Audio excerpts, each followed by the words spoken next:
अस्सलामुअलैकुम, मैं हूं मरियम ज़ीशान। आप देख रहे हैं प्रोग्राम थिंक टैंक। मेरे साथ मौजूद हैं सलमान गनी साहब, डॉक्टर हसन अस्करी साहब, सलीम बुखारी साहब और आमिर ज़िया साहब।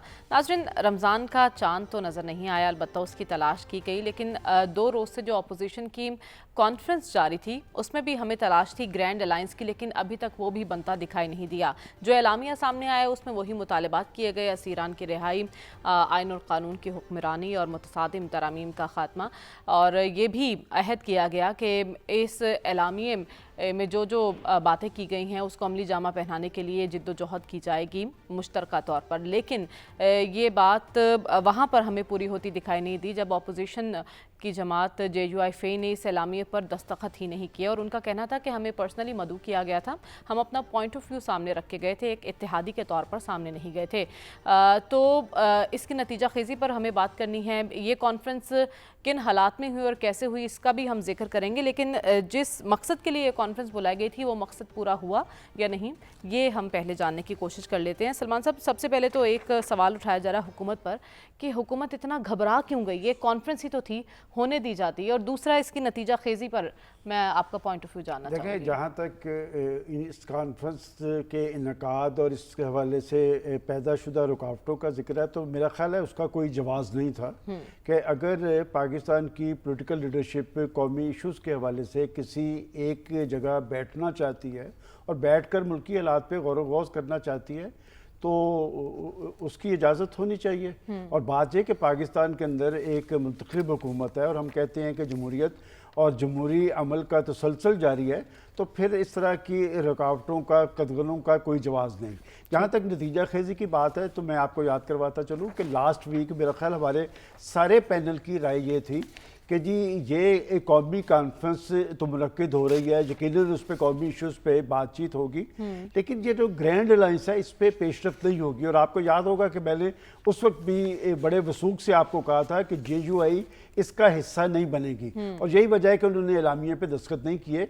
और लेकिन इस पैनल की ये राय भी थी कि हुकूमत को फिलवक्त कोई खतरा नहीं है, ये इत्तेहाद बनता भी दिखाई नहीं दे रहा, और अगर बन जाता है तब भी खतरे की कोई बात नहीं, तो फिर क्यों हुकूमत ने इतना संजीदा लिया? आपको बताया ना कि जी अपोजिशन को इस तरह की एक्टिविटी करने की इजाज़त तो होनी चाहिए, और उन्होंने ये सारी रुकावटें क्यों पैदा की हैं ये तो बहरहाल गवर्नमेंट बेहतर बता सकती है। लेकिन बात यह कि क्या पाकिस्तान की पॉलिटिकल फोर्सेस जिन इश्यूज़ की बात करती नज़र आ रही हैं, तो मैंने आपको याद होगा कि पिछली दफ़ा आप ही को मुखातब करते हुए कहा था कि ये आइन कानून की बालादस्ती के हवाले से दो आरानी। मैं आपसे पूछता हूँ कि इस सारी कॉन्फ्रेंस में पाकिस्तान के 24 करोड़ अवाम को जो दरपेश मसाइल हैं, जो उनकी मुश्किलात हैं, जो पाकिस्तान के सुलगते इशू हैं, महंगाई है, बेरोज़गारी है, गुर्बत है, गवर्नेंस है, इसका उस एलामिये में क्या जिक्र है? तो पाकिस्तान के अवाम, पाकिस्तान की पॉलिटिकल फोर्सेस की इस तरह की किसी तहरीक का क्या हिस्सा बन पाएंगे? देखिए, बात यह कि ये अलाइंसेस माजी के अंदर भी बनते रहें, ये कभी हुकूमतों के लिए ख़तरा नहीं होते। जहाँ तक कि बड़े बड़े लॉन्ग मार्चेस भी हुए, उससे हुकूमतें ख़त्म नहीं होती, हुकूमतें दफाई महाज पर ज़रूर चली जाती हैं। मैं एक सवाल खड़ा करता हूँ कि क्या वजह है कि पाकिस्तान की पॉलिटिकल लीडरशिप एक जगह पे बैठती है, अपने एक एलामिया जारी करती है इशूज़ पे, लेकिन हुकूमत ये प्रेशर उस तरह लेती नज़र नहीं आती जिस तरह उसको लेना चाहिए। अच्छा। इसका मतलब ये है कि पाकिस्तान के अवाम के अंदर कोई ऐसा रद्दमल मौजूद नहीं, और इस रद्दमल ना होने की वजह यह है कि हमेशा डॉक्टर साहब एक लफ्ज़ इस्तेमाल करते हैं अदम वाबस्तगी का, कि बात है कि पाकिस्तान की पॉलिटिकल पार्टीज और पाकिस्तान के अवाम के दरमियान अदम वाबस्तगी क्यों है कि माजी के अंदर पॉलिटिकल पार्टीज और ख़ास तौर पर अपोजिशन जो थी वो लोगों के इशूज़, लोगों के मसाइल, लोगों की आवाज़ बनती थी, मसाइल ज़्यादा लोगों की, महंगाई ज़्यादा लोगों की। और मुझे याद पड़ता है खुद PTI जब अपोजिशन के अंदर थी, इसी लाहौर के अंदर बड़े बड़े मुजाहरे होते थे, मुझे उनके कतबे भी याद हैं कि उन पर क्या लिखा होता है। फिर वो हुकूमत में आए, लेकिन महंगाई के आगे बंद ना बांधा जा सका, बल्कि पाकिस्तान के जो बिजली के बिल थे, गैसेस थी, पेट्रोलियम थी, वो सब कुछ को आपने IMF की आमादगी के साथ मशरूत कर दिया गया। लिहाजा ये एक रवायती सी कॉन्फ्रेंस ज़रूर थी, नतीजा खेजी इसकी कोई नहीं है। आने वाले वक्त के अंदर देखें, उन्होंने कहा कि जी PTI ने इसी में ऐलान कर दिया कि हम तो तहरीक चलाएंगे। इसका मतलब PTI अपनी रवायती सियासत और सोलो प्रवास पे गामजन है।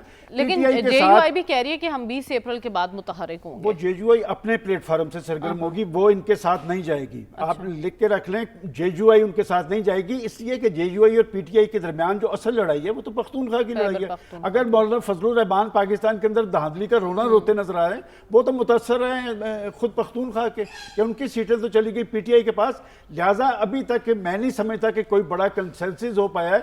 अलबत्ता शायद खाकान अब्बासी साहब के रिमार्क्स में आपको जरूर बता देता हूँ कि उन्होंने फिर वही बात कही है कि ये जो खतूत का अमल था मैं उसके हक में नहीं हूं। और वो तो यहाँ तक कहते नजर आए कि अभी तो कोई बड़ी तहरीक की हम बात नहीं कर रहे, अभी हम इब्तदाई बशावरत का अमल। लेकिन आपको अब्बासी साहब विकेट से बाहर खेलते हुए दिखाई नहीं दिए? जी, अब्बासी साहब को एक बड़ा रोल अपोजिशन ने जरूर दिया है कि वो कन्वीनर हैं इनके दरमियान, लिहाजा उन्हें बड़ा विकेट के बाहर खेलना पड़ेगा। लेकिन उनके अंदर से वो जो नवाज शरीफ साहब की मोहब्बत है वो खत्म नहीं हो पा रही कि जहां पर उनका रद्द-ए-अमल सामने आ रहा है वहां पर वो ये कहते भी नजर आ रहे हैं कि मेरा 35 साल से नवाज शरीफ साहब से तल्लुक है। नवाज शरीफ साहब किसी किस्म की करप्शन में मुब्तला नहीं थे। और नवाज शरीफ साहब का मैं ज़ाती तौर पे एहतराम करता हूँ। देखें, बात यह कि पॉलिटिकल रिपोर्टिंग करते हुए हमें कोई 3-4 दहाइयाँ हो गई हैं। अपोजिशन की जब तहरीक बनती है तो नजर आती है और अभी तक तो इस बात पे कंसेंसस नहीं हो पा रहा कि पीटीआई का या अपोजिशन का टारगेट हुकूमत है या पाकिस्तान की एस्टेब्लिशमेंट। जब तक वो इस हवाले से यकसू नहीं होंगे मेरा नहीं ख्याल कि कोई बड़ी तहरीक वो बर्पा कर पाएंगे। ठीक है डॉक्टर साहब, आपकी नज़र में एक कॉन्फ्रेंस से हुकूमत क्यों परेशान हो गई और मुश्तरका जद्दोजहद पर अपोजिशन का इत्तफाक राय क्यों ना हो सका? हुकूमत इसलिए परेशान हुई कि हुकूमत में एतमाद की कमी है। अच्छा, उसकी वजह से ज़रा भी हिलचल हो तो वो परेशान जो है वो हो जाते हैं। इस कॉन्फ्रेंस का मकसद ये नहीं था कि कोई ग्रैंड अलायंस होगा और उसके एक हफ्ते के बाद कोई एहतजाजी तहरीक मुल्क के एक हिस्से से दूसरे हिस्से तक निकलेगी, बल्कि इस स्टेज पे तो ये मामला पहले मुकाम पे हैं, पहली स्टेज के ऊपर हैं। यानी जिसको हम कहते हैं इशू आइडेंटिफिकेशन, कि वो कौन से इश्यूज़ हैं जिनको वो एक मुश्तरका एजेंडे की बुनियाद बना सकेंगे। इसलिए वो इश्यूज़ उन्होंने इसमें हाईलाइट हुए हैं, आर्टिकुलेट हुए हैं। इंडिविजुअली पार्टीज़ के रवैयों में फ़र्क है। पीटीआई में अभी तक एंटी इस्टेब्लिशमेंट जो स्टाइल है वो काफ़ी स्ट्रॉन्ग है, लेकिन जो बाकी जमातें हैं वो ज़रूरी नहीं है कि वो उतनी ही एंटी इस्टेब्लिशमेंट हो जितनी पीटीआई है। तो लिहाजा इनकी नशिस्तों का सिर्फ ये होगा कि ये कोई अगर एजेंडा, कॉमन एजेंडा ढूंढने में कामयाब हो जाए तब उसके बाद आप अगली बात कीजिएगा कि उसको कितने इम्कानात हैं कि कॉमन एजेंडे पर आ जाए। देखिए अभी टाइम लगेगा। देखिए इस तरह तो नहीं है ना, एक मीटिंग में तो कॉमन एजेंडा नहीं हो। देखिए या तो आपकी पार्टियां नज़रियाती हों, इस मुल्क की सियासी जमातें नज़रियाती नहीं हैं, उसकी वजह से जो शख्सियात होती हैं और उनकी जो इमीडिएट नीड्स होती हैं, उनके इमीडिएट मफादात होते हैं, उसके हवाले से पार्टियां फैसला करती हैं। मौलाना की जो आपने बात की, मौलाना का मफाद अभी है कि अपने डिस्टेंस रखे और हुकूमत से बिल्कुल ना बिगाड़े। अब वो बात की बात है, अगर हुकूमत ने ना लिफ्ट कराई तो फिर शायद मौलाना आ जाएंगे इस तरफ, लेकिन फ़िलहाल वो एक उस ऑप्शन को खुला रख रहे हैं। तो इसलिए इस स्टेज पे तो आपको ये समझना चाहिए कि कुछ इश्यूज़ आइडेंटिफाई हुए हैं, ठीक है, लेकिन उनमें अभी यूनैनिमिटी आएगी 1-2 सेशन के बाद। और अगर ऐसा हो जाता है तो उसके बाद फिर आप बात कर सकते हैं कि उन मकासद को जो मुश्तरका हैं, जो सबके लिए हैं, उनके हसूल के लिए क्या तरीक़ाकार अडॉप्ट किया जाएगा। ठीक है, तब उस स्टेज पे आगे बात हो सकती है कि कोई ग्रैंड अलायंस बनेगा या छोटा अलायंस बनेगा या ग्रैंड बनेगा, वो बाद की बातें हैं। फ़िलहाल जो है ना, ये ज़रूर है कि इश्यूज़ आर्टिकुलेट हुए हैं और गवर्नमेंट गैर ज़रूरी तौर पर परेशान जो है वो हुई है। असल में जब खौफ की फ़िज़ा जहन में हो तो फिर हुकूमत ज़रा सी बात पे जो है वो परेशान हो जाती है। जो हम देखते हैं कि वो अपोजिशन को किसी किस्म की पॉलिटिकल एक्टिविटी की इजाज़त नहीं देते, उसके बजाय वो सहारा लेते हैं इस्टेब्लिशमेंट का। ठीक है, और ताकि जो है गवर्नमेंट अपोजिशन पे, ख़ासकर पीटीआई पे प्रेशर जो है वो रखा जाए। तो इसलिए मेरे नज़दीक इसमें जो गवर्नमेंट का रवैया था वो गैर ज़रूरी था और इस किस्म के मौक़ों में गैर ज़रूरी दखल अंदाजी से उनकी अपनी क्रेडिबिलिटी को नुकसान पहुँचता है। ठीक है, सलीम बुखारी साहब, आपकी नज़र में कौमी कॉन्फ्रेंस से क्या तासुर सामने आया है और इसके साथ साथ हुकूमती स्ट्रेटजी क्या दुरुस्त थी इस कॉन्फ्रेंस को लेकर? बहुत शुक्रिया आपका मरियम। मैंने इब्तिदा में आपका इब्तिदाइया नहीं सुना है, लेकिन मैं कोशिश करता हूँ आपके सवाल का जवाब देने की। गुजारिश ये है कि हुकूमत ने क्या किया है, ठीक किया है, नहीं किया है, ये हम जरा थोड़ा सा अगर रिकॉल करके सूरत हाल का जायज़ा ले लें तो शायद ज़्यादा आसान होगा तय करना। मुझे अच्छी तरह से याद है कि 2014 में उस वक्त की हुकूमत ने परेड ग्राउंड में जलसा करने की इजाज़त दी थी, लेकिन वो अल्टीमेटली आके डी चौक में बैठ गए थे और 126 दिन तक वहाँ से हिले नहीं, हत्ता कि चाइना के प्रेसिडेंट का दौरा तक मनसूख करना पड़ा, आपको याद होगा। उसके बाद आप देखिए कि सुप्रीम कोर्ट ने इजाज़त दी से पीटीआई के बानी को कि वो सवाबी से जलसा लेके आएँ और F9 पार्क में करके जलसा चले जाएँ, एहतजाज जितना मर्जी करें। लेकिन उन्होंने सुप्रीम कोर्ट की जो के ऑर्डर की जो हालत की वो ये कि वो अल्टीमेटली डी चौक पहुँच गए। फिर आपको याद होगा कि माजी करीब में, बहुत रिसेंट बात कर लेते हैं, संगजानी में जलसे की इजाज़त दी गई थी, लेकिन वो अल्टीमेटली डी चौक पहुँचे। एक तो ये तजर्बा कुछ बहुत अच्छा नहीं है, अभी मैं 9 मई का जिक्र करना नहीं चाहता हूँ। तो हुकूमत इस मामले में एंटीसिपेटरी मोड में थी कि अगर इनको इजाज़त दे दी गई कॉन्फ्रेंस की तो फिर एक नया और एक हंगामा जो है वो शुरू होगा। ये मेरी इंटरप्रिटेशन है, मैं बिल्कुल गवर्नमेंट का स्पोक्समैन नहीं हूँ, मैं उनकी तरफ से नहीं कह रहा हूँ, मैं अपनी इंटरप्रिटेशन आपको बता रहा हूँ। एक बात। दूसरी बात यह है कि पीटीआई अब ये ग्रैंड अलायंस की तरफ आई क्यों है, ये बहुत ज़रूरी है तय करना। इसलिए कि आपने देखा कि जो बाद में जो जलसे हुए या जलसे करने की कोशिश की गई उसके अंदर अरकान की तादाद या उनके वर्कर्स की तादाद उतनी नहीं निकल सकी जितने दावे किए गए थे या तवक्को की गई थी। ये रिकॉर्ड की बात है, इसके अंदर कोई मतलब ढका छुपा राज नहीं है। लिहाजा उनका ख्याल ये था कि ऐसी जमातों को अपने साथ मिलाया जाए जिनके पास थोड़ी बहुत स्ट्रीट पावर हो, ताकि एक इम्पैक्ट बन सके एक मूवमेंट का। उसके लिए उन्होंने सबसे पहले ऑप्ट किया मौलाना फजल रहमान साहब को जी। लेकिन मौलाना फजल रहमान साहब जो हैं वो चूँकि एक ज़ीरक सियासतदान हैं, उनकी पूरे ख़ानदान की एक लंबी हिस्ट्री है। आप मौलाना मुफ्ती महमूद साहब से शुरू हो जाएं, जो जुल्फ़िकार अली भुट्टो जैसे दौर में लीडर ऑफ द अपोजिशन थे। उन्होंने 2 चीज़ें कभी नहीं की हैं। एक तो ये कि वो किसी के लिए कभी नहीं खेले हैं, अपने लिए खेलते हैं, और ये तय भी वो खुद ही करते हैं कि हमारा खेल है क्या। अच्छा, मैं बहुत सारे हवाले आपको माजी के दे सकता हूं, लेकिन मौलाना फजल रहमान साहब की रिसेंट बात यह है कि 26वीं तरमीम पे आज तो बैरिस्टर गौहर बाहर निकल के कहते हैं कि जनाब हमने हमारा तो कभी इत्तेफाक किसी बात पर हुआ ही नहीं। खुद उनकी 3 प्रेस कॉन्फ्रेंसेज है जिसमें उन्होंने कहा कि मौलाना फजल रहमान के साथ हमने अपना ड्राफ्ट बना लिया है जिस पर हमारा इत्तेफाक राय है। यानी आप ये कहना चाह रहे हैं कि पीटीआई किसी और पर तकिया कर रही है स्ट्रीट पावर के लिए, लेकिन अगर ये इत्तेहाद नहीं बनता और एक के बाद पीटीआई कह रही है कि हमने तो तहरीक करनी ही करनी, चलानी ही चलानी है, मुमकिन होता दिखाई दे रहा है कि सोलो फ्लाइट ले ले पीटीआई?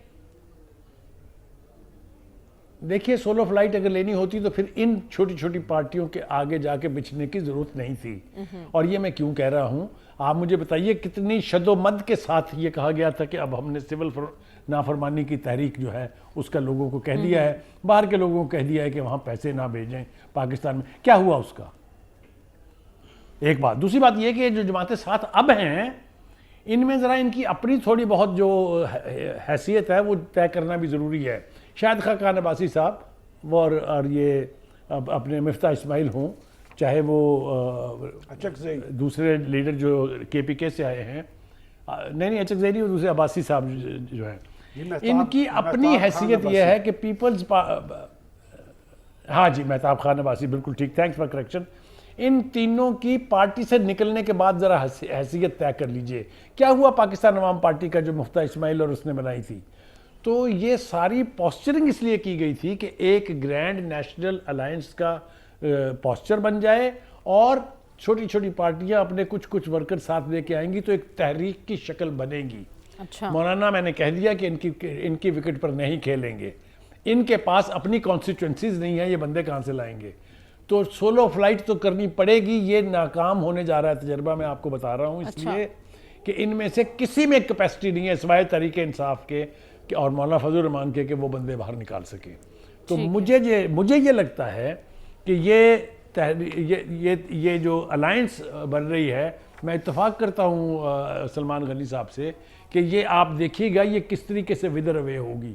इसलिए कि उनमें से किसी में अगर आप उनसे अलहदगी में पूछें कि आपके पीटीआई और बानी पीटीआई के बारे में क्या ख्यालात हैं, तो तो आपको सब कुछ पता चल जाएगा। ठीक है, तो आपने तो इत्तेहाद बनने से पहले ही हवा निकाल दी है इस गुब्बारे से। तो आमिर ज़िया साहब, क्या आपको भी ऐसा लगता है कि ऑपोजिशन का ट्रैक रिकॉर्ड पीछे इतना ख़राब है इसलिए हुकूमत एक कॉन्फ्रेंस के लिए भी ट्रस्ट नहीं कर पा रही, और दूसरा जिस मकसद के लिए ये कॉन्फ्रेंस मुनक्किद की गई थी वो फुलफिल होता दिखाई दिया आपको इस कॉन्फ्रेंस के बाद? देखिए, हमारी हुकूमत ज़ाहिर है कि इतनी मासूम और इतनी सादी तो नहीं है। उसको एक कहते हैं ना, रैली का, मुजाहरे का और एक जो बंद कमरे के इजलास है उसका फर्क पता होना चाहिए और पता होगा उनको। बात कि तो हुकूमत जो है छोटी सी भी जो है मैदान खाली नहीं करना चाह रही इस इख्तिलाफ के लिए, और उन्हें बड़ा दुनिया में मुझे याद नहीं पड़ता, कभी पाकिस्तान में भी हत्ता के मार्शल्ला दौर में भी जब भी मरकजी धारे की इस खिलाफ की जमातें मिल बैठती थी, किसी के घर पे इजलास हो रहा होता था, किसी बंद कमरे में कॉन्फ्रेंस हो रही होती थी, उस पर कभी रुकावट डाली गई हो, तो ये बिल्कुल एक नए कहते हैं सतह पे लेकर चले गए शहबाज शरीफ साहब पाकिस्तानी जमहूरियत को, कि जिसकी आपको माजी में मिसाल नहीं मिलती है। और ये यकीनन जो है बाज़ लोग कहेंगे कि ये हुकूमत की मजबूती और ताकत का मजहर है। मैं समझता हूँ कि उनकी कमजोरी और घबराहट का मजहर है, क्योंकि उन्हें इस बात का एहसास है, उनको इस बात का इदराक है अच्छी तरह कि उनकी जो है उनके इलेक्शन को जो है बहुत सारे पाकिस्तानी चैलेंज करते हैं, थिंक टैंक्स चैलेंज करते हैं, सियासी जमातें चैलेंज करती हैं, और हत्ता कि आम पाकिस्तानी भी उनके मैंडेट को जो है बहुत सारे पाकिस्तानी जो है तस्लीम नहीं करते। तो ये उनके दिल में कहीं ना कहीं खलिश है, ये धड़का है। और उनको ये धड़का एक और भी कि अगर हिज़्ब इख्तिलाफ को जरा सी जगह मिल जाती है और वो मोमेंटम बिल्ड कर लेगी तो चीजें उनके हाथ से निकल जाएंगी। अच्छा। जब भी उनकी पूरी जो ये है कि वो कहीं पर भी उनको कहते हैं सांस लेने की जगह न दे। और ये बिल्कुल बड़ा कहाँ होता है कि एक बंद कमरे का इजलास होटल बुक हुआ है, और वहां पर मुझे एक बड़ा मजेदार बात लगी कि तारड़ साहब जो किसी प्रोग्राम में आके कह रहे थे कि जनाब अगर उनको मुश्किल है तो मैं उनको जगह दिलवा देता हूँ, लेकिन अगले रोज गए तो वहां पर ताला लगा हुआ था। तो मुझे समझ में नहीं आया कि हुकूमत को इतना ज्यादा एक्सट्रीम, क्योंकि उन्होंने कॉन्फ्रेंस नाकाम हो कामयाब हो, हुकूमत ने खबर अपने खिलाफ बनवा दी। एग्जैक्टली। जब आप खुद रास्ते बंद करते हैं तो आप खुद कामयाब कर देते हैं इस खिलाफ का शो। तो ये मेरे ख्याल में एक जो बड़ा सिंबलिज्म गया है, जो एक अलामत गई है पूरी दुनिया में और पाकिस्तान के अंदर भी, वो ये है हुकूमत के खौफ की और उसके ओवर रिएक्शन की है कि उन्होंने ज्यादा बड़ा रद्द-ए-अमल दिया, इतनी बड़ी चीज नहीं। और जैसे कि मेरे भी सीनियर दोस्त कह रहे हैं, बुखारी साहब कह रहे हैं कि जो तजियाकार है कि जी ठीक है कि इस खिलाफ की उसमें सेल में हवा नहीं भरेगी और वो कोई बहुत ज्यादा कारनामा अंजाम नहीं देंगे, तब तो फिर फिक्रमंद होने की जरूरत नहीं थी, फिर तो मतलब परेशानी की कोई बात ही नहीं है। तो ये मेरी समझ से बात है। अब आइए कि उनका इस खिलाफ का अलायंस बनेगा नहीं बनेगा, इसमें तो एक छोटा सा कदम उन्होंने उठाया है। हमारे यहाँ अब मीडिया का आलम ये हो गया तक हम तजिया निगारों का भी कि हम जब किसी सियासी अमल को देखते तो हम 2020 का मैच समझते हैं और समझते हैं कि चुटकी बजाते में उसका नतीजा आ जाएगा। सियासी अमल पेचीदा होता है, बरसा बरस के खिलाफात होते हैं, उसमें ज़ाहिर है कि पीटीआई का अपना एक मौक़िफ़ है, बाकी जमातों का अपना है, सबकी अपनी अपनी इंटेंसिटी है हुकूमत के खिलाफ मुखालफत की या उनके साथ जो भी उनके ताल्लुकात हैं, तो उसमें वो लोग वक्त लेंगे। मैं समझता हूँ जो सिंबलिज्म है, जो उनका मुश्तरका एलामिया आया है, वो एक उनकी नुमाइंदगी कर रहे हैं उनकी आवाज़ की। वो कहते हैं जी हम इस इलेक्शन को जो है पाकिस्तान की तमाम खराबियों का, समाजी मसाइल का, माशी मसाइल का, समाजी मसाइल का जो है सियासी मसाइल का जिम्मेदार 8 फरवरी 2024 के इंतखाबात को समझते हैं, क्योंकि वो एक इंतखाबात थे, धांधलीज़दा इंतखाबात थे। ठीक है। तो ये एक स्टेटमेंट आया है, वो समझते हैं जब तक शफाफ इंतखाबात नहीं होंगे पाकिस्तान इस गिरदाव से, सियासी अदम इस्तिकाम से नहीं निकल सकेगा। उन्होंने ये भी कहा, आप उनका देखिए मेरे ख्याल में बड़ा अच्छा ध्यान से मुरतब किया हुआ उनका डिक्लेरेशन एलामिया है, और उसमें उन्होंने तमाम चीजों का कि 26वीं तरमीम कैसे हुई, अदलिया को कैसे कुचला गया, पीका कानून हमारे साथ क्या कर रहा है, कि पीका कानून जो है वो हर पढ़े लिखे पाकिस्तानी के खिलाफ है, ठीक है, सिर्फ सहाफियों के खिलाफ नहीं है। वो जो भी आदमी समाजी मीडिया पे लिखता है, पढ़ता है, बोलता है, उसके खिलाफ है वो। तो उन्होंने तमाम चीजों को एक मतलब एक पैकेज बनाकर पेश किया, तो मेरे ख्याल में ग्रेट लीप फॉरवर्ड है। लेकिन हाँ, तहरीक चलाने की बात है, वो तो भी खुद पीटीआई कहती है पूरा रमजान लगाएंगे, हम गुफ्तगू करेंगे, ईद के बाद वो लोग एकदम मैदान में आ जाए। जब दीगर जमातें साथ होती तो हो सकता है कोई और मशवरा दें, उनको सुनना भी चाहिए मशवरा। लेकिन मैं ये समझता हूँ कि हुकूमत को जो एक स्मूथ सेलिंग है और वो तासुर देना चाह रही है, पाकिस्तान में सब अच्छा है और हम एक बहुत बड़ा जमीमा निकालेंगे और उसके बाद लोग समझेंगे जी बड़ा तालियां बजाएंगे, हमारे बड़े कारहाय नुमाया है, और मतलब है कि 62 सफ़े का 60 सफ़े का, तो उसमें आप देखिए सब लोग फुल्का उड़ा रहे हैं, उसका मजाक उड़ा रहे हैं। वो कहते हैं जी एक एल्बम आपने छाप दी अपनी कारकर्दगी का, तस्वीर का अपना, और कारकर्दगी का नहीं, वरना कारकर्दगी तो हो सकता है 10-12 सफ़े पे आ जाती।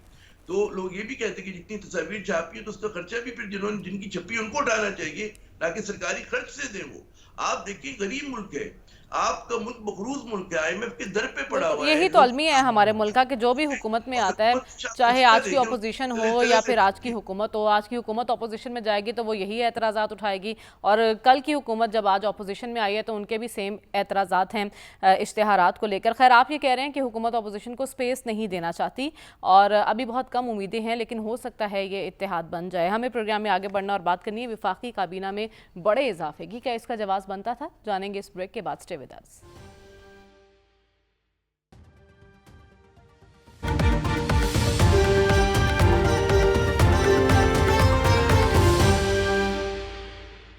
वेलकम बैक नाज़रीन। एक ऐसा मुल्क जिसकी मईशत बड़ी मुश्किल से संभल सकी, जिसके अवाम की कमर महंगाई ने तोड़ कर रख दी और जिसके वज़ीर आज़म ये दावे करते रहे कि हम किफ़ायत शरी मुहिम चलाएंगे, उस मुल्क की वफाकी काबीना की तादाद में एक बड़ा इजाफा किया गया।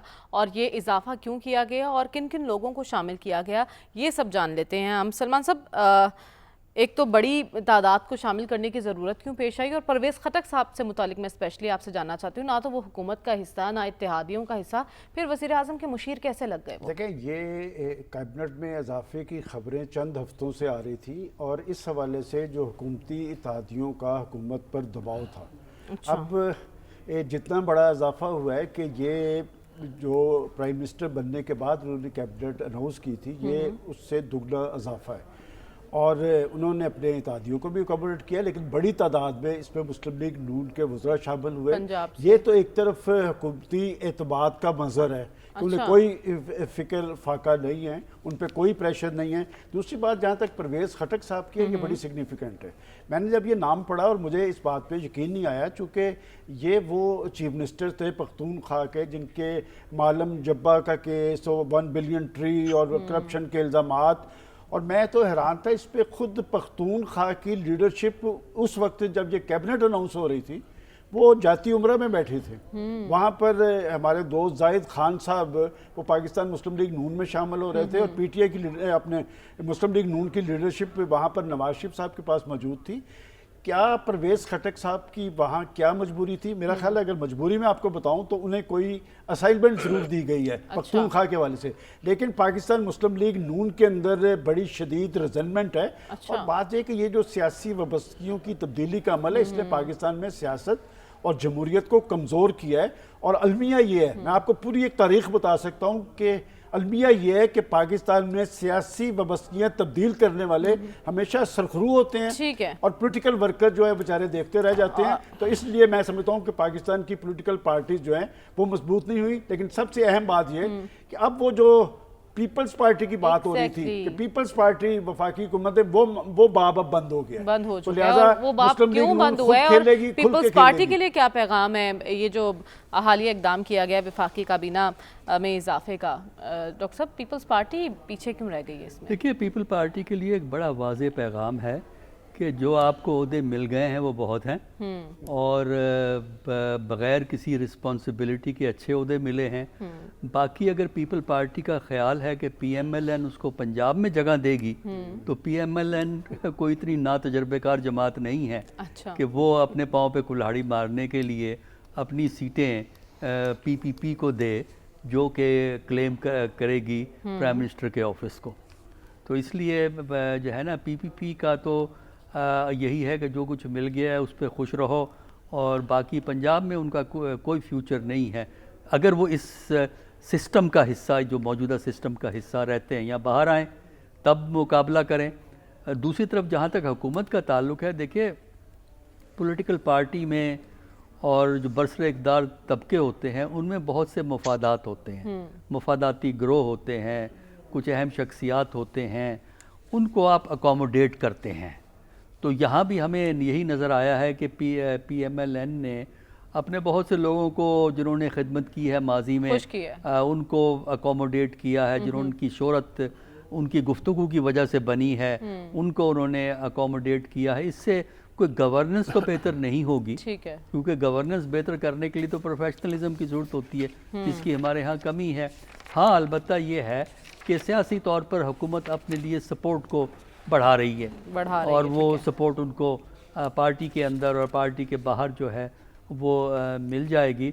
इसका पाकिस्तान के फाइनेंशियल सिचुएशन पे क्या असर पड़ता है उसका कोई ठीक है, फिक्र नहीं है, उस क्योंकि बारे में कुछ सोचा भी नहीं हम बड़े जा रहा। फराख दिल हैं Exactly. जहाँ तक रियासती रिसोर्सेज के इस्तेमाल का ताल्लुक है। ठीक है सलीम बुखारी साहब, आपकी नज़र में इस सारे इकदाम को आप किस तरह से देख रहे हैं, क्योंकि वज़ीर आज़म कह रहे हैं कि इन सब का इंतखाब काबिलियत और सलाहियतों की बुनियाद पर किया गया है, तो कौन कौन इतना बासलाहियत लगा है आपको जिस जिसका एडिशन हुआ है? देखिए, मैं एक तज्ज़ियाकार की हैसियत से भी, तज्ज़ियाकार के हवाले से एक बात की गई थी, उसका भी मैं चाह रहा था रिस्पॉन्ड करना उसको। मैं ये समझता हूँ कि 1 साल तक इंतज़ार किया प्राइम मिनिस्टर शहबाज शरीफ ने कि पीपल्स पार्टी इस हुकूमत का हिस्सा बन जाए। अच्छा, जब अल्टीमेटली देखा कि ये मुमकिन नहीं है और बिलावल भुट्टो के जो हॉस्टाइल स्टेटमेंट्स आ रहे थे, जिस तरीके का क्रिटिसिज्म आ रहा था, जिस तरीके के गवर्नर पंजाब गुफ्तगू कर रहे थे, तो उन्होंने खुद ही ये तय कर दिया कि हमें तो नहीं आना है इस हुकूमत जरदारी में, साहब भी हमने तो जो लेना 2 था बार ले आए ना लिया। लाहौर, मेरे ख्याल क्या से उसको इसको रिलेट किया जा सकता है इससे?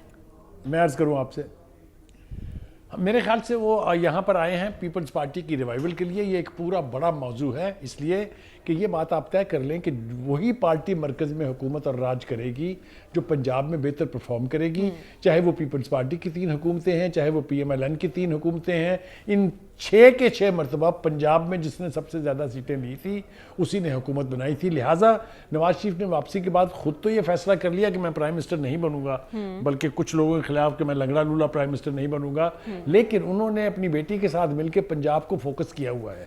पंजाब में जो इकदाम हो रहे हैं, जो फैसले हो रहे हैं, जो प्रोजेक्ट लॉन्च हो रहे हैं, उसका ऑब्जेक्टिव भी यही है कि पंजाब के ऊपर फोकस किया जाए। और यही वजह है कि इस कैबिनेट में जो एक्सपेंशन हुई है उसमें सबसे ज्यादा लोग जो हैं वो पंजाब से हैं। तो मेरे ख्याल से ये बिल्कुल कैलकुलेटेड पॉलिसी है, ये हवा में नहीं हुआ है। दूसरी बात, मुझे थोड़ा सा रिस्पॉन्ड कर लेने दीजिए। देखिए, जो कहते हैं ना कि तज्ज़ियाकार जो है वो अपने पास से जो मर्जी कह देते हैं, माजी में झांकना बहुत ज़रूरी होता है, उसके बगैर तज्ज़िया मुमकिन नहीं है। आपको याद होगा 10 साल के लिए नवाज शरीफ शहबाज शरीफ को जलावतन किया गया था, चलिए वो तो मिलिट्री डिक्टेटर ने किया था। मुझे आप ये बताइए कि जरदारी की बहन को अस्पताल से ईद की रात को घसीट के अडयाला जेल कौन ले गया था? मुझे ये बताइए कि बाप को मिलने गई बेटी को जेल से गिरफ्तार करके कौन लाया था? मुझे ये बताइए कि ये किसने कहा था कि मैं अपने तमाम मुखालफिन को जेलों में देखना चाहता हूँ? DG FIA बशीर मेमन को बुला के कहा मुकदमात बनाएं जैसे मर्जी हो। तो इंतहाएं तो ये भी थी, इसका भी कोई पैरेलल नहीं था हमारी हिस्ट्री में। तो कहने का मतलब ये है कि ये पंजाब फोकस करना मजबूरी है PMLN की, क्योंकि ये एक एस्टैब्लिश बात है कि पंजाब ही मुस्लिम लीग नून का गढ़ है। ठीक है, तो आमिर ज़िया साहब, आपकी नज़र में एक तरफ किफ़ायतशारी के दावे, दूसरी तरफ जहाज जितनी काबीना, क्या ये खुला तजाद नहीं है? जी बिल्कुल, ये खुला और छुपा हुआ हर तरह का तजाद है। आप मुझे बताइए ना, वाकई के जिस तरह से एक्सपेंशन की गई है, दुनिया भर अब इस बात पर कायल हो चुकी है कि अगर हुकूमत आपको चलानी है तो एफिशिएंट और लीन हुकूमत होनी चाहिए। हमारे यहाँ जबकि आपको पता है कि मतलब है माली हालात इस मुल्क के क्या हैं। अभी हम पिछले हिस्से में प्रोग्राम के ज़मीमे के ऊपर रो रहे थे, आपने काबीना को इतना बल्कि कर दिया है, इतनी बड़ी काबीना बना दी है, और ये बिल्कुल हो सकता है कि उनके महदूद सियासी मकासद के लिए कि पंजाब में उनको ज़्यादा अपनी इंटरेस्ट करनी है, पंजाब से ज़्यादा रहनुमाओं को अकोमोडेट करना है, वो सब आप कर लेंगे, लेकिन इसका मजबूरी तासुर क्या जा रहा है, ये एक सवाल है। हो सकता है कि रियल पॉलिटिक्स में आप कहें कि जी बड़ा अच्छा जबरदस्त चाल चली उन्होंने, लेकिन एक जो पढ़ा लिखा पाकिस्तान है वो चीज़ को देख भी रहा है, वो इस चीज़ को गौर भी कर रहा है कि एक तरफ आप कह रहे हैं कि जी पैसे नहीं है, अवाम का जो है गला घोटा जा रहा है, बच्चों के दूध के गिलास पे आपने टैक्स लगा दिया है, हाईएस्ट टैक्स जो है वो इस वक्त सैलरीड क्लास दे रही है, कॉर्पोरेट सेक्टर पे बुलंद तरीन इस वक्त टैक्सेस हैं, आपने पूरे मुल्क को पढ़े लिखे पाकिस्तान के खिलाफ ऐलान जंग कर रखा है, और दूसरी तरफ जो है आप किफायतशारी नहीं कर रहे। किफायतशारी ये होता है कि आप अगर मतलब है कि सिंबलिज्म होता है ना, सिंबलिज्म भी होता है कि जी अलामती तौर पे अगर अवाम सफर करिए तो हुक्मरान भी जो है कहीं ना कहीं कुर्बानी में नजर आएंगे, वो बड़ी गाड़ी की तरह छोटी गाड़ी में आ जाएंगे, वो अपना कहते हैं कि दौलत की नुमाइश नहीं करेंगे। लेकिन यहाँ पर इसके बिल्कुल बरक्स है, अवाम तो कुर्बानियां दे रहे हैं और पिस भी रहे हैं, लेकिन हुक्मरान अशराफिया कुर्बानियां देने को तैयार नजर भी नहीं आ रही। प्रिटेंड करना तो बहुत दूर की बात है। प्रोग्राम में हमें एक ब्रेक की जानिब बढ़ना है, जब वापस आएंगे तो बात करेंगे आज एक इंतहाई नाखुशगवार वाक़या पेश आया कूड़ा खटक में, इसके क्या मुहर्रिकात हैं, जानेंगे इस ब्रेक के बाद। Stay with us.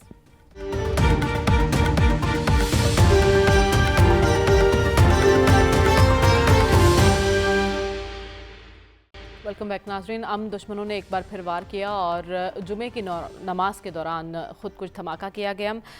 टारगेट किया गया है मौलाना हामिदुल हक को और वो इस हमले में शहीद हो गए। उन समेत 5 अफराद शहीद हुए हैं। सलमान साहब, मेरा सवाल ये है कि उन्हीं को क्यों टारगेट किया गया और इस मदरसे की जहां ये अटैक हुआ है इसकी अहमियत क्या थी? तालिबान का जिक्र ये मदरसा हकानिया के बगैर मुमकिन नहीं है। तो ये तालिबान के अकाबरीन यहीं से पड़े हुए हैं। मौलाना हामिदुल हक का टारगेट किलिंग इसलिए हुई है कि ये इनमें से एतदाल पसंद थे। अच्छा। और ख़ास तौर पे ख़वातीन की एजुकेशन के हवाले से ये यकसू थे, संजीदा थे। कुछ रोज़ पहले इन्होंने वो आलमी राब्ता इस्लामी की कॉन्फ्रेंस में बड़ा वाज़ेह मौक़िफ़ अख्तियार किया था कि ख़वातीन हमारा माशरे का हिस्सा हैं, इनको एजुकेशन का हक़ है। लिहाजा इनको धमकियाँ मिल रही थी और वहाँ की हुकूमत ने तकरीबन 20 के करीब इनको सिक्योरिटी एहलकार दिए हुए थे। अच्छा। लिहाजा इस सारी कैफियत में उनको टारगेट करने का अमल बड़ा वाज़ेह है कि ये ख्वारज है। ये वही एलिमेंट है जो पाकिस्तान को गैर मुस्तहकम करना चाहता है। अलबत्ता अच्छी बात ये हुई है कि वहाँ पर रद्द-ए-अमल वैसे नहीं हुआ। लोगों ने वहाँ पर सारी पॉलिटिकल पार्टीज के लोग गए हैं, परवेज खटक साहब वहाँ पर पहुंचे हैं, प्राइम मिनिस्टर ने, सदर ने, सब ने वाकई की मजम्मत की है और दहशतगर्दी के खिलाफ यकसू और संजीदा इक़दाम के लिए कहा। डॉक्टर साहब, कौन मुलव्विस है, मकासद क्या थे इस हमले के? देखिए, इस वाक़े पे तो अफसोस का इजहार ही किया जा सकता है क्योंकि अकोड़ा खटक वाले जो असूली सतह पर तालिबान की तहरीक के जो बुनियादी मकासद है उनसे वो एग्री करते हैं। और ये जो हमें नज़र आता है, जिस तरह अभी बात हो रही है, फैक्शनलिज्म है।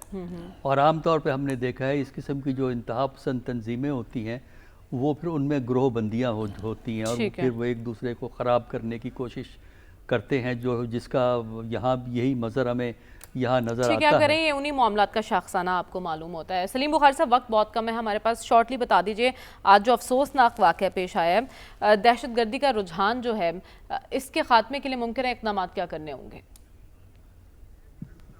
देखिए, मेरे दो सीनियर साथियों ने जो कुछ कहा उससे इत्तफाक करते हुए मेरा अपना पर्सपेक्टिव ये है कि इसके दो ऑब्जेक्टिव हो सकते हैं। एक ये कि पाकिस्तान में आमने आमा की सूरत हाल को मखदूश किया जाए, दूसरा फ़िरका वारियत को फ़रोग दिया जाए। ठीक है। देखिए, ये दोनों हरकत कौन करेगा? एक वो कुव्वत करेगी जो अफगानिस्तान के अंदर इंटरेस्टेड है, विच मीन्स अमेरिका, मैं तो खुल के कहता हूँ। दूसरा भारत करेगा, उसकी रॉ कराएगी क्योंकि उनको पाकिस्तान से अज़ली दुश्मनी है। तो इसको बहुत मुख्तसर और महदूद पैमाने पर देखने की बजाय इसके ये आस्पेक्ट्स जो हैं उससे नज़र नहीं चुराई। ठीक है, इन एस्पेक्ट्स को देखने की ज़रूरत है। आमिर साहब, शॉर्टली बता दीजिए आज जो नाखुशगवार वाक़या पेश आया है, इसके पीछे कौन है? अफसोसनाक बात है और ज़ाहिर है कि हम सिर्फ क़यास-आराई कर सकते हैं। जो पाकिस्तान में अमन के दुश्मन है वही लोग इसके जिम्मेदार हो सकते हैं और इसमें ज़्यादा इम्कान यही कि ज़ाहिर जो दुश्मन ममालिक हैं जिसमें भारत सरे फहरिस्त आता है, तो कहीं ना कहीं से तालमेल वहीं से मिल सकता है। फिर ये भी है कि बहुत नादानिस्ता तौर के ऊपर जो है हमारी मजहबी जमातों को कोई फैक्शन भी जो है ऐसे ही अनासर के हाथ इस्तेमाल हो जाता है। और ये सब चाहते हैं कि हामिदुल हक साहब ने समीउल हक साहब के अचानक इंतकाल के बाद, उनके कत्ल के बाद जो है जिम्मेदारी संभाली थी और जरा सा मतलब है ये नए तरह के उसमें थे, क्या कि उलमा में थे कि जिन्होंने आज़ाद पाकिस्तान में आंखें खोली थी और मतलब किस तरह से इनसे आप गुफ्तगू कर सकते थे, मजाक कर सकते थे। मुझे याद है इनसे मैंने कई मरतबा किया, बात भी की, तो सुलझे हुए ज़हन के इंसान थे। ठीक है, इसके साथ ही प्रोग्राम का वक्त खत्म हो जाता है। बड़ी माजरत के साथ हमें इजाज़त दीजिए। अल्लाह हाफ़िज़।